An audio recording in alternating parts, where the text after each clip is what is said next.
ಅಂತ ಕೇಳಿ ಮನಸ್ಸಿಗೆ ನೋವಾಗ್ತದ.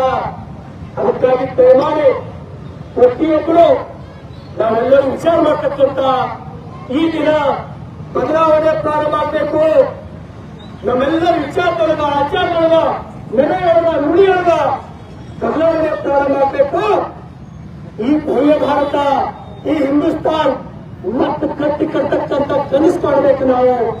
ನಮಗೆ ವಿಶ್ವಾಸವೇ ನಮ್ಮ ನಾಯಕರ ಮೇಲೆ. ನಮಗೆ ಬಹಳಷ್ಟು ಜನ ಏನು 28 ಜನ ಕಳ್ಕೊಂಡಿವಲ್ಲ, ಯಾವ ರೀತಿ ಇಸ್ರೇಲಿನ ಮನಸ್ಥಿತಿ, ಉಳುಕಿ ಹೊರತಕ್ಕಂತ ಇಸ್ರೇಲಿನ ಮನಸ್ಥಿತಿ, ಅದಕ್ಕಿಂತ 10 ಪಟ್ಟ ಅವರಿಗೆ ಶಿಕ್ಷೆ ಕೊಟ್ಟಿರತಕ್ಕಂತ ಭರವಸೆಯಲ್ಲಿ ನಾವೆಲ್ಲರೂ ಇದ್ದೀವಿ. ಹಾಗಾಗಿ ಸ್ನೇಹಿತರೆ, ಏನು 28 ಜನರಿಗೆ ಕಳ್ಕೊಂಡಂತ ಆ ನೋವು ಬಹುತೇಕ ನಮಗೂ ದುಃಖ ಆಗ್ಯದ, ಇಲ್ಲಂತಿಲ್ಲ.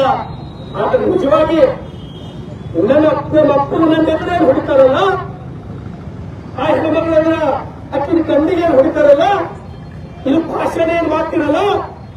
ನಾವೆಲ್ಲರೂ ಒಂದು ಹಿಂದೂ ಮುಸ್ಲಿಮರು ಒಂದು ನಿಮಗೆ ಪೂಜಾ ಸಮಿತಿಯವರು ಎಲ್ಲರೂ ಭಾಷಣ ಮಾಡ್ರಿ.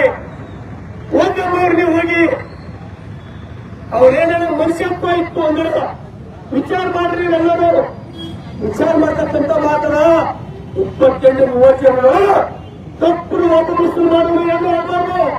ಬಟ್ಟಿ ಬಿಚ್ಚಾಕಿ ಮರ್ಮಾಗ ಚೆಕ್ ಮಾಡಿ ಶೂಟ್ ಮಾಡ್ತಾರ. ಯಾವ ಮತಸ್ಥಿತಿ ಇರ್ಬೋದು ಅವ್ರು ವಿಚಾರ ಮಾಡಬೇಕು. ನನಗೆ ಒಂದ್ಸಲ